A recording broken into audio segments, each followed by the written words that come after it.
Now, oh, but everybody's here. Thank goodness. Yay. Okay. So we have everybody voting and it looks like, oh, we have 1 out of 4. Okay. That's okay. We tripped the scales, but we're still sticking with the reduction in the thingy. Okie dokie. And then I can share the results. Everybody can see that. Voila. Okay. So moving on. Any questions about any other questions? And you guys can just jump in with the questions because I get distracted really easily, so it's hard for me to look at the Okay, Dr. S, I'll jump in. I just have one quick question again.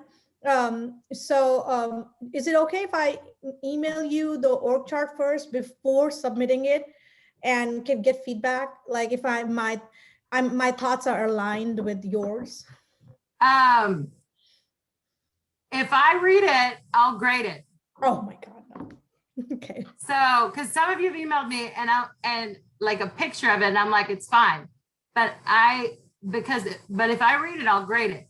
Now, remember, an org chart is like a map, right? And now you know how to make goals, and you know how to make them smarter and smarter. But you're up here in the strategic leadership, right? We're going to move into operational today. So, but as long as you have worked on the fundamental elements that we have worked on, there's no reason why you aren't going to do great. Does that make sense? So, so I think I wouldn't stress so much. I can look at your org chart. If you have a question like maybe about a transition or something, I'm not saying I don't want to answer your questions, trust me, but I want to make sure that there's enough variation because I want to share everybody's org charts. I want everybody to see each other's org charts so that you guys have a chance to see that literally if you've seen one, you've seen one, which is kind of our class motto, right? Because that's the idea. You all got the exact same text, the same information, but you interpreted it differently. And that's what real life is like. That's what the field is like. So, because I'm not here to like point out all your mistakes. I'm here to help you improve, right? So it's a quality improvement test. The only reason that I gave you the opportunity to redo the executive summary, like I said, is because it's such a good exercise for you for visioning. And I think I couldn't help but notice how many people struggled with that. A lot of you didn't. And you didn't do anything wrong if you struggled with it, by the way. You didn't do anything wrong. Please don't think that. On the contrary, I want you to have the same opportunity and enjoyment that everybody else is getting because it's good. It will help you in the long run. Right now, you're like, I have to redo this part. Do I want to redo this? I'm not excited. But I promise you, in the future, when you're looking back and you're writing, you're answering the question that you're asked in an interview or something to that effect, you'll be like, I'm so glad she made us do it. I still hate her, but I'm glad she made us do it. So I promise you, it will be useful to you at some point. Okay. All right. Let's jump in. Thank you for your feedback on the take-home quiz. Those R&R days, it's just been a crazy year. You know that. Anybody, you guys know that. So we're going to jump right in. But we're not starting managers yet. We are getting our cases down because I have been waiting for this case analysis, dang it, and I will have it. So go ahead and jump to the view section. By the way, I don't know how the other professors are loading their PowerPoints in PowerPoint because I have yet to be able to successfully put up a PowerPoint that I haven't PDF'd. I don't know. Were you able to see my PowerPoint version? Because if you notice, I'm going to open this up. Yeah, see, look. Today was like the only day that I've done PowerPoint. Some are all PDF, but. Oh. Okay, it did not. I'm so annoyed right now. It did not work all day. All day I tried loading the stupid PowerPoint. Now it's working. So I gave you guys the, it's hogging all the room. So I gave you guys the PDF.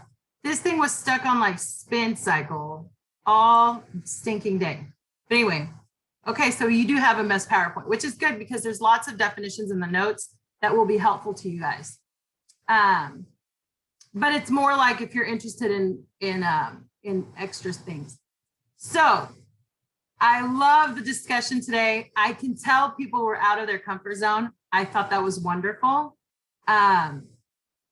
The reason that I had you guys get started is because you haven't actually had a chance to learn the case analysis method, right? How many of you guys have done a case before in one of your other classes? I'm guessing you've done it probably in, I don't know, who does cases in what other faculty do cases? For finance. Finance? Okay, good deal. Anybody else? Medical cases? I mean, in the program.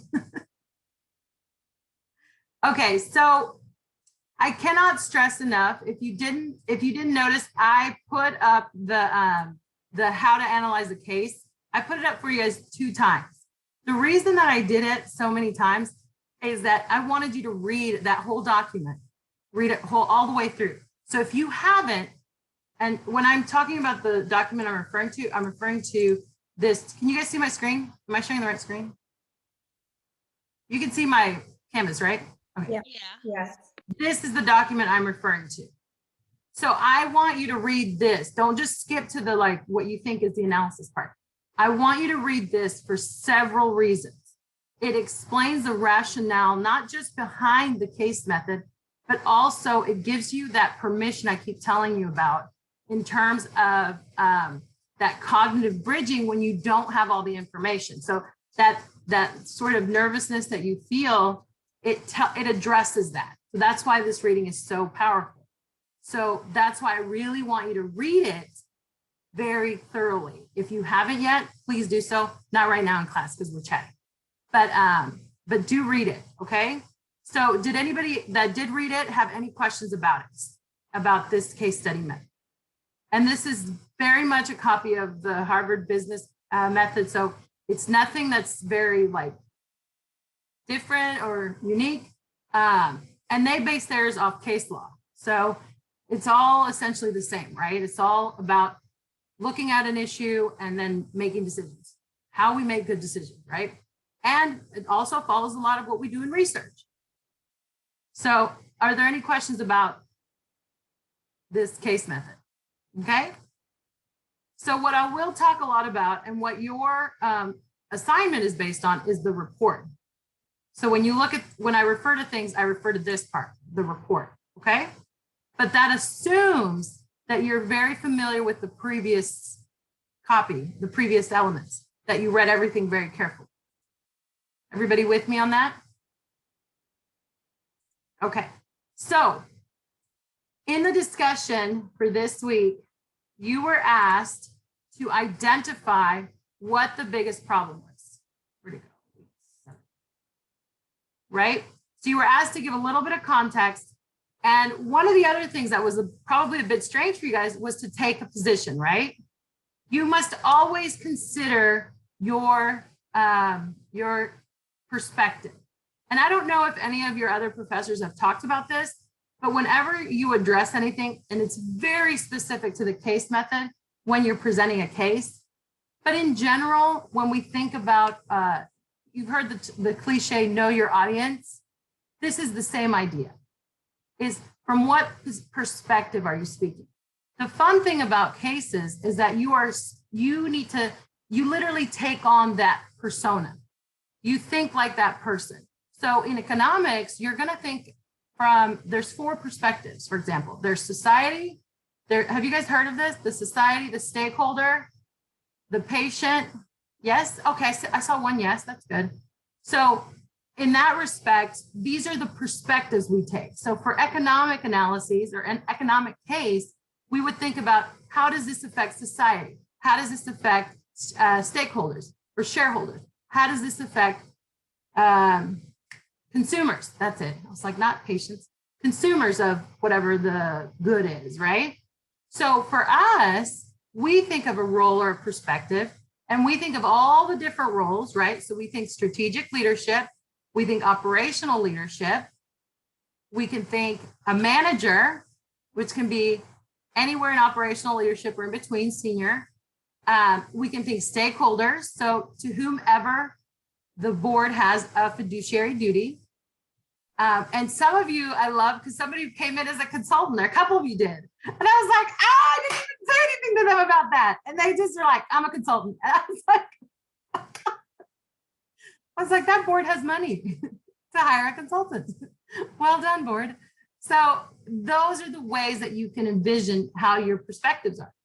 And when you think about it in real life or in the field, think about it in terms of whose perspective is in play, and make sure that you consider all the perspectives, especially the voiceless ones. So for example, the employees, right? So the employees on the floor, for example, because sometimes they're not at the table. And the consultant's a great example because there's nothing that's put there, right? So, oh, is this from the paper, Ryan? This is from the paper, isn't it? This is one of my favorite lines from the case method. Oh, whoops, somebody's out here. It's one of my favorite lines because I usually just say guess, but you really are. But actually in managers too, I'm going to give you a little bit of structure to decision making, so don't fret. So, and then I asked you to give a brief description of the context and the main issue. And all of you did a phenomenal job. I thought all of you settled on some patterns. And I don't know if you guys read through all the comments to detect a couple of patterns. I did jot some down. I'm not telling you what they are yet. But that brings us to what we're going to do, which I just exited out of what I wanted us to do. So let me jump back over. So what we're going to do is we're going to first identify problem statements. So because we had a lot of different problems, and some of you even offered solutions, which I thought was wonderful, I want you guys to practice making actual problem statements. So why does it matter if we can make a problem statement, right? How many of you have you heard of a problem statement? How many of you know what I'm talking about when I mention a problem statement? You know, sorry, I had a little cold. It's not COVID, I got tested, but it is the cold. How many of you have had the chance to be familiar with a problem statement? So typically when we hear a problem statement, we're like, well, it's just what the problem is, right? With something that I'm looking at. Yeah, it really is. But this is kind of an opportunity to organize that structure, because when you are a manager or when you're in a position that you have to build consensus, you need to develop problem statements that will conduct you to solutions. And so we build problem statements that identify not just the problem, but who's involved, and then what we are, and clearly indicates where we are and where we want to be. And so it gets a little complicated, but we're going to practice making some problem statements today. And that's part of what you're going to do is you're going to take some of the work that you did and you're going to try to flip it into a problem statement, because you guys did a great job identifying problems. Now you have to identify solutions. Okay. So I'm not going to read this. You guys can read through this on your own, right? So if you want to have a little quick read through, let me shrink it so that I can fit. I guess I like to look at you guys, but I just realized that you can see me looking at you guys, right? Is this kind of weird that you guys can see yourselves? Or I don't know if you can, but I have like all your faces here. Okay, well, kind of made up. But anyway, so one of the first keys, you guys can read through here. I gave you a little bit of background on what a problem statement is, but it really, the goal is to lead us to what we call alternatives, or really they're solutions, right? So options. And the base option is the status quo. Does anybody know what the status quo is? Because when we identify problems, we're managers, we fix stuff, right? So what's the status quo? What does status quo mean? Current state. I'm sorry? The current state. the current state. That's exactly right. Does everybody understand that? Basically, what happens if you do nothing? Right? So ceteris paribus, I'll just do as is. What happens if we continue doing whatever we're doing, right? So that's one of the alternatives. But that's our goal. That's where we're headed, okay? So use that as one of the answers to your problem statements. Does that kind of make sense? So we're gonna practice. I've never done the 3 little pigs, but I saw it somewhere and I really want to try it. So essentially, you're going to think about problem statements as very kind of, the problem is that usually when we identify a problem statement, they're tilted and biased. So we say, well, you know, the problem is this. And it's like, well, I don't know, is it? So we do it in a way of a question so that people can be more willing to share, right? So you might be wondering what these acronyms are, right? So you look here, and does anybody know what this means? Anybody have a guess? So it means in what ways might. So in what ways might. I hate that stem, by the way. I just teach it because I know it's a really standard one. This is my favorite. How might. It just seems more like how I might speak. How might, right? So in what ways might, and you could say something like, in what ways might Dr. Shafino learn how to use Canvas so she doesn't forget everything? So that's still very tilted and biased, but it opens up for solutions and alternatives. So the first option, the status quo, is I say, I'll do nothing because I am not able to learn. Does that kind of make sense? That's kind of a joke, but it's weird because I can't hear you laugh. So does that make sense though? So we think about it, the question in terms of who is involved, who is engaged, what verb, what direction we want, and then whatever the action is that we want. I know this seems very standardized, so bear with me. And the same stems here apply for these two. I just got lazy or distracted and didn't put them. So sorry about that. But this one is in what ways might, how might, and how to. You know, when I thought of that, Monica, I was a little worried. So I am giving a synopsis. So we're going to do this in such a way for a really silly story. It's actually not, I think it's from Europe somewhere, but have you guys heard of the 3 little pigs? The story of the 3 little pigs? If you have not, the story of the 3 little pigs is that, and it depends on how you're looking at it, but we're looking at it from the wolf's perspective. Because if you were the pig, your problem would be very different, wouldn't it? So if the wolf is talking, the story is he's really hungry and he's trying to get some food. And basically he found some pigs. One lives in a house made out of straw. Another one lives in a house made out of sticks. And so he goes to the straw house and he's like, I'm hungry. Oh no, straw first, yeah. I'm hungry. He blows the house down. Do you want me to tell you the story? Like, I mean, he, you know, he huffs and he puffs. He blows the house down, right? So he's successful at his effort. No problem. Expectation, reality, no evidence practice gap. He knows he blows, the house will come down. Same thing happens with stick house, right? House made out of sticks. So he's 2 piggies in, but somehow he's still hungry. So these must be very small pigs. Sorry, pigs. So then he goes to the 3rd house and his, I'm a parent, so this is cracking me up right now.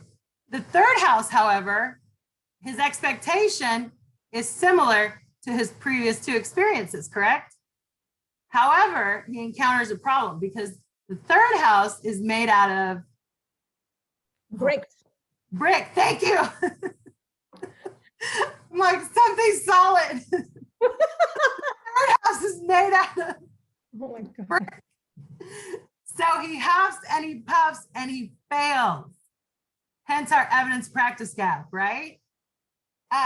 So there's a lesson here, people. This is gonna be in the exam, okay? I'm not just telling you the 3 little pig story.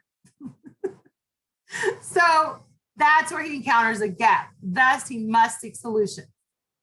So how might we help the pig, right? So we come up with a bunch of different in what ways might or how might, so that the pig or the wolf can begin to brainstorm. But first, he has to look at the problem from many different perspectives. Everybody with me? Did this work? Try to write a problem statement in the comments. For the wolf, you're the wolf. You're the wolf. You want that last delicious piggy. Sorry, vegetarians and piggies.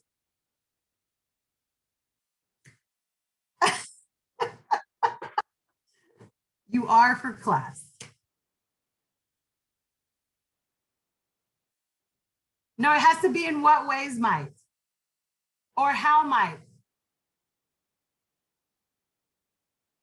That's about that's actually cuts right to the chase, right? Who said that? Crystal, well done. There you go. Good job. Wait, I gotta increase this. Very good.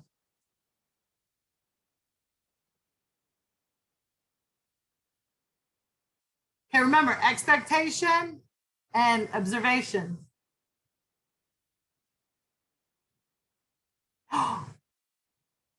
Good, Roberto. You guys see Roberto's? He goes the other way. Oh, there we go. Talat too. I'm gonna be sorry. Okay, so you guys are getting this. Well done. Because we're not looking for solutions, right? Right now, we're just identifying problems. Does that make sense? Okay, great. And remember, I told you these cases have a lot of problems. And you guys identified a lot of them. A lot of you settled on a few, which you're all right, by the way. In what ways might I break them? Sorry, I'm just reading these.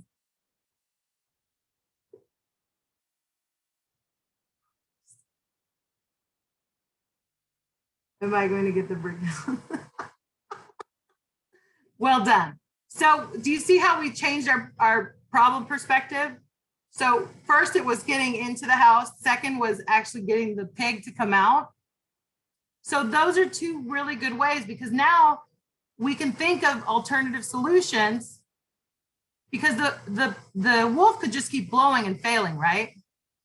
But now the pig or the wolf now has, see, I'm on the side of good because I keep thinking of the pig.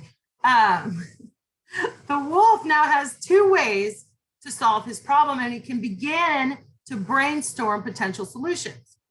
Either A, look at how to break down the house, or in different ways other than blowing on it, or B, how to brainstorm possibilities to get the pig out, to come out of the house, right? And that's exactly what you want to do when you're facing a wicked problem, because sometimes the problem looks so big, it only has one face, one perspective. So you take a step back and you look at it and you're like, wait a second, you don't have to say in what ways might or how to, you can do however you want to say it. But my goal is not to get you to state problems so specifically and like rigidly. My goal is to get you to consider different perspectives. Does that make sense? Okay, so now, okay, the second part is looking at those. Oh, did I give you guys all that? No, we're good. Looking at those 2 problems. So the 2 problems that I'm going to come up with, I'm feeling, are going into the brick house. That's one problem. So we've identified lots of problems, but the best 2 generally, because we kind of look them around, right? Remember, it's an iterative process, is the wolf going into the house or the wolf convincing the pig to come out. So give me the status quo for breaking down the house. or how might, in what ways might, I should talk my talk, I'm sorry. In what ways might the wolf blow down the house? Keep puffing and puffing. Good job. That's the status quo, right? Yeah, he's going to be really tired and even more hungry because he's burning all those calories. But that is correct. That is the status quo, right? Doing the same thing, AKA nothing different. Okay, now give me one alternative, i.e. another solution. I love this chatting thing. It's amazing. Find this pigs in huts, okay? Come on now. Ooh, that's dirty. Wow, you really all embrace this. Okay, so violence.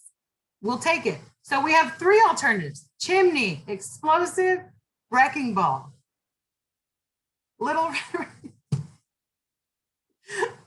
Okay, we'll stop there. But do you see how you have your status quo and then boom, boom, boom? Right? Now, how are you going to pick? Stop. You're not doing that till in 2 weeks. Okay, problem number 2, status quo. Remember problem number 2? Get the pig to come out. What's the status quo? Same status quo. Huff and puff. So your status quo doesn't change, right? For your problems. That's your little information there. Status quo is the status quo. Huff and puff. So,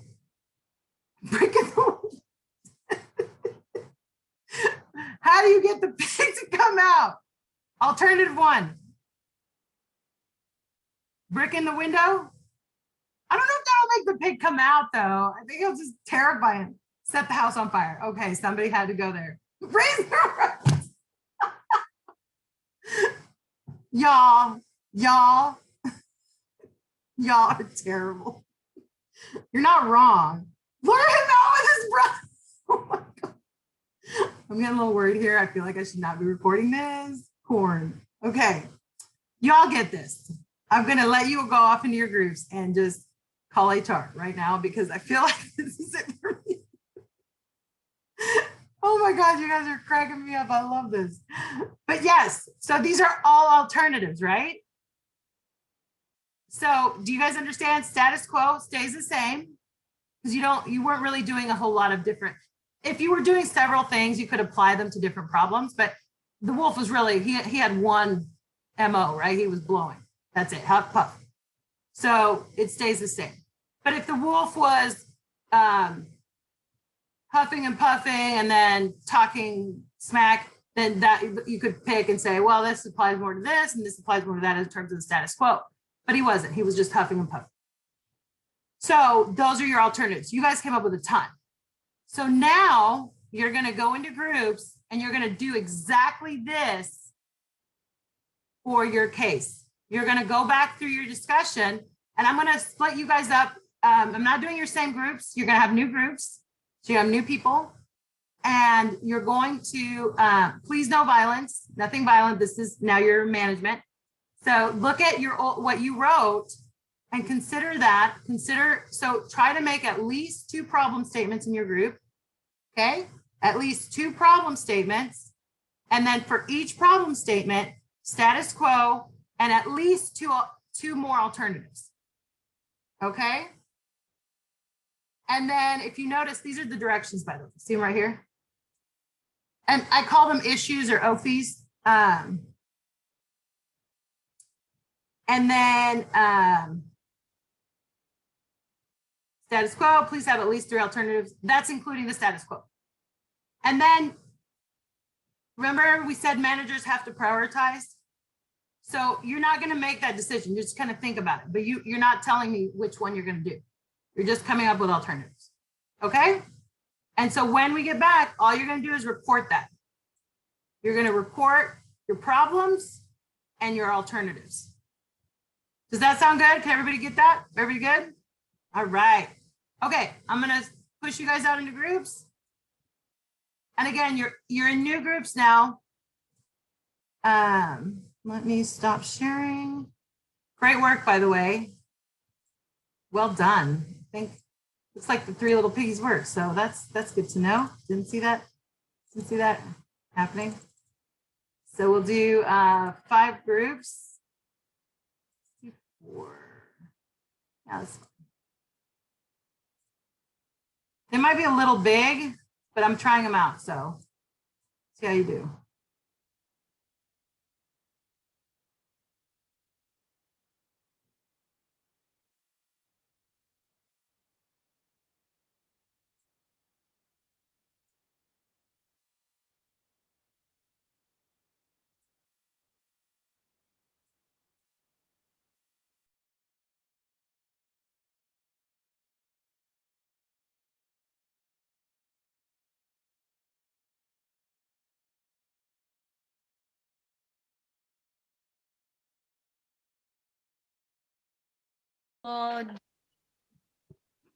Guess we'll do Rick.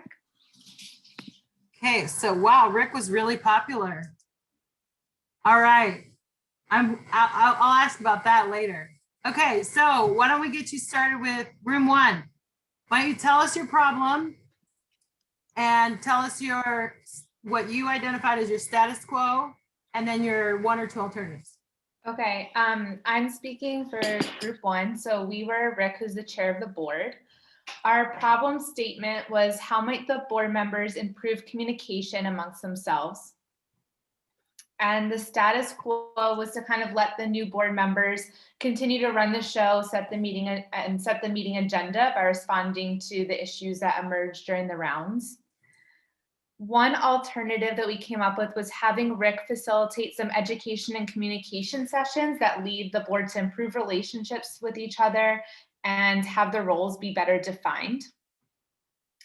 And another alternative was Rick setting a more tightly controlled agenda and making sure that they stick to it. Sounds like 3 alternatives, or is that just me? I agree. They were great. Yeah, I think there were 3 because it sounds like education, better defined roles, and better agenda, right? Okay. So heads up, everybody. I'm going to ask you all, do these alternatives and this problem statement, do you think it will address the biggest issue that's relevant in the case? So do you think education, I can't remember writing, roles, better defined roles and better agenda setting will. So don't answer that just yet. Room 2. And that's coming from Rick. Okay. Room 2. Yes. So are we just saying one problem statement? Just pick the one. Yeah. Pick one and then your alternatives. Okay. So ours was fairly similar. Our first one was, how might communication between board members improve? And then one alternative was to have Rick and Marcia do another little post orientation where they define their roles and responsibilities as board members. And then we also considered having a mediator come and attend the meetings, or someone from HR. Okay. Oh, I'm curious about that. That's interesting. And when you said additional orientation or training, is that just for new members? Well, to have the new and the old members there together, kind of how they had an orientation beforehand, but then things kind of got out of hand, and then to have another little orientation all together. Okay. And what was your status quo? That the board members were staying the same and separate, old versus new. So separate. Mm. Okay. So you notice that the status quo is a little different there. Okay. All right, group 3, Marcia. So our issue was that what we took was that the Lakeview is underperforming in hospital performance through their measurement of metrics. So our problem statement was, in what way might Lakeview improve hospital performance metrics / measurements? Our status quo was to continue to underperform the market standards in terms of hospital metric. And our alternative was to send out surveys to staff members to understand their position better, or to create a weekend retreat to help the new board members bond with the old members and to create a better performance metric/measurement. Very good. Okay, so does everybody understand that? And where did you get the information about underperformance? It was part of our readings. Okay, and it was specifically stated within the case? Yes. Okay, as a goal of the board, right? I don't believe so. Well, There the was goal of the board was based on the fact that they were underperforming with their metrics, quality metrics. Okay, and that's what the board does, right? They monitor that. Okay, Rick, number 4. Thank you, Jennifer. So very similar to groups 1 and 2. So our problem statement, we said, how do we get the board members to focus on our main objective? Status quo would be to kind of just leave it be, let the board members and employees do what they want. And then for our alternative, we said to also educate board members because maybe they don't exactly know what the new board members, because maybe they don't know what a board member does. Okay.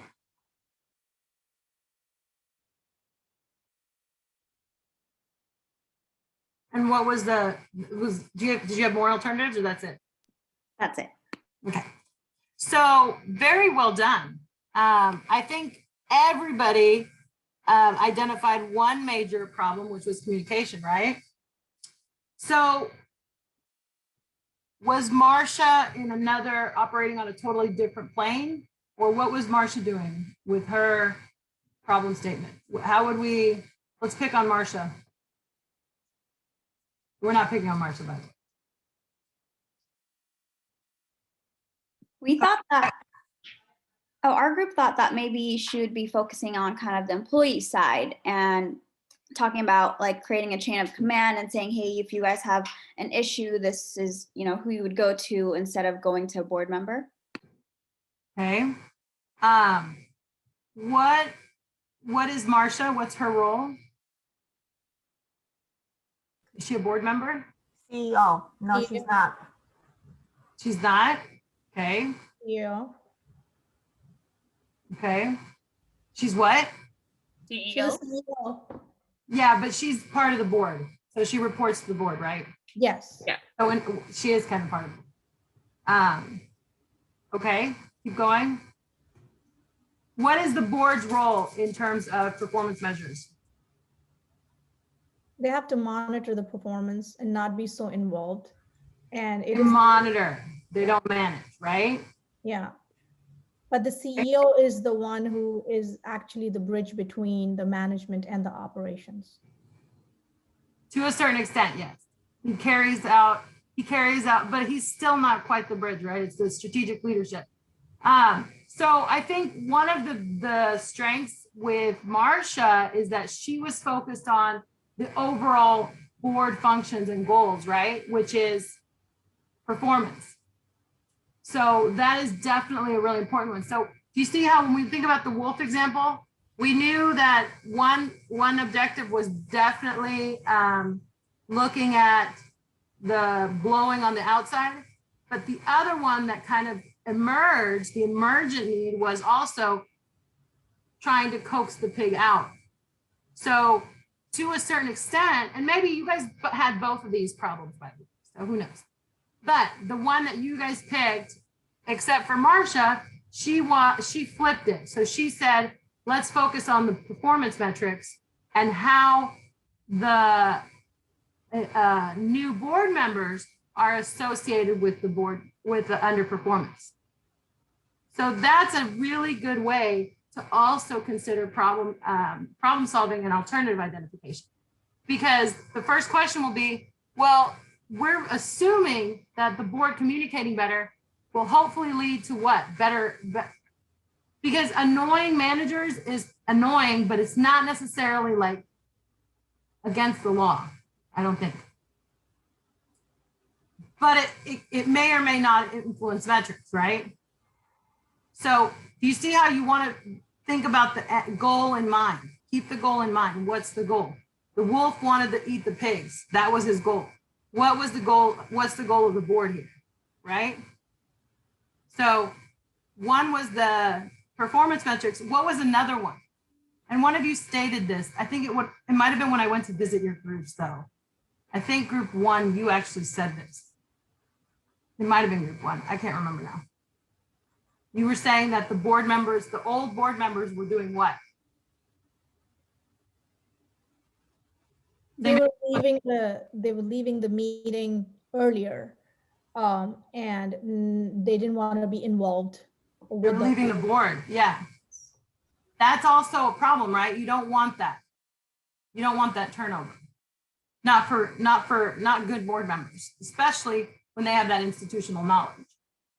So those are two issues that you also want to, and that's where the communication you would also want to improve retention. So these are all different problems, right? There's tons of different problems that we can look at.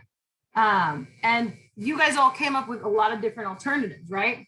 So now we're not going to do this today because we're out of time, but the next question is, how do you prioritize those decisions? What do you do first? Do you do education first? Do you do, by the way, those are all great strategies. Education, mediation is really interesting. Orientation or training, and better agendas. So which one do you do first? Which one do you improve first, right? So I could just ask you this, but we're not going to. We're going to standardize it, because that's the next step of what a manager does. First, you come up with really good problems so that you can come up with really good solutions. But then, because of resource limitations, we have to prioritize those solutions, right? So we'll do that next week. And because of the time, we're going to hold off on managers. What I'll probably do is pre-record it, and we'll pick up with that on the 15th, because we have a 2-week break anyway. So it won't help you a lot to do any slides today. So we'll hold off on those and continue our slight lag. All right, guys, thank you so much. I'm going to stop the recording now, and you guys can ask me any questions about the case as well.